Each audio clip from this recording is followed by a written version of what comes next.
আসসালামু আলাইকুম। আজ একটি বেগুনের গুরুত্বপূর্ণ রোগ নিয়ে আলোচনা করব।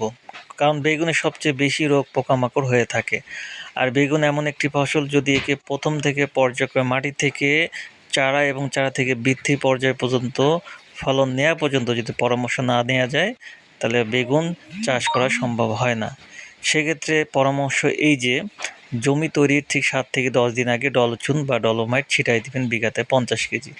তার 7 থেকে 10 দিন পর জমি উত্তরমুখী চাষ দিবেন এবং আপনি মনে রাখবেন চুন অবশ্যই দিতে হবে। এবং আরেকটি পরামর্শ, ঠিক জমি তৈরি যেদিন করবেন, যে ফাইনাল চাষ দিবেন, সেই দিন আপনি বোরিক অ্যাসিড, যেটা আমরা ক্রামবোর্ড খেলি, মনে রাখবেন বোরিক অ্যাসিড যেটা আমরা ক্রামবোর্ড খেলি 3 থেকে 4 কেজি বিঘাতে উত্তমরূপে ছিটাই দিবেন। দিয়ে মই দিয়ে সুন্দরভাবে জমিটা ওলটপালট করে দিয়ে মিক্সড করে দিবেন।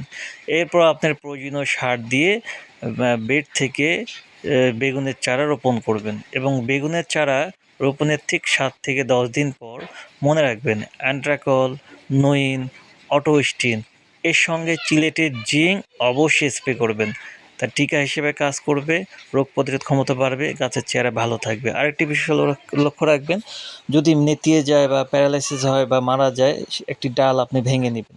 ভেঙে নেওয়ার পর ঠিক মাঝখানটা দেখবেন ভিজা আছে বা আঠালো পদার্থের মতো দেখবেন, তাহলে মনে করবেন এটা ব্যাকটেরিয়া আক্রান্ত। আর ব্যাকটেরিয়ার আক্রান্ত জমিতে আপনি যত স্প্রে দেন, কাঙ্ক্ষিত ফলাফল পাওয়া সম্ভব হয় না। তাতে দেখা যায় অর্থনৈতিকভাবে কৃষক ক্ষতিগ্রস্ত হয়। এই যে আমি ডালটা ভেঙে দেখছি, এই যে দেখেন, ঠিক এইভাবে আপনারা দেখবেন। দেখার পর ভিতরের অংশটা দেখবেন, এই যে ভেঙে যে আঠালো কিনা, তাতে বুঝবেন যে স্প্রে করে কাঙ্ক্ষিত ফলাফল পাওয়া যাবে না। অবশ্যই মাটি শোধন করবেন এবং অবশ্যই বোরিক অ্যাসিড, যেটা ক্রামবোর্ড খালি, এটা 3 থেকে 4 কেজি বিঘাতে অবশ্যই মাস্ট দিবেন। এ রোগ থেকে ভালো হবে এবং ফসলও আবাদ করতে পারবেন। বেগুন নিয়ে, এই প্যারালাইসিস নিয়ে টেনশন করতে হবে না ইনশাআল্লাহ।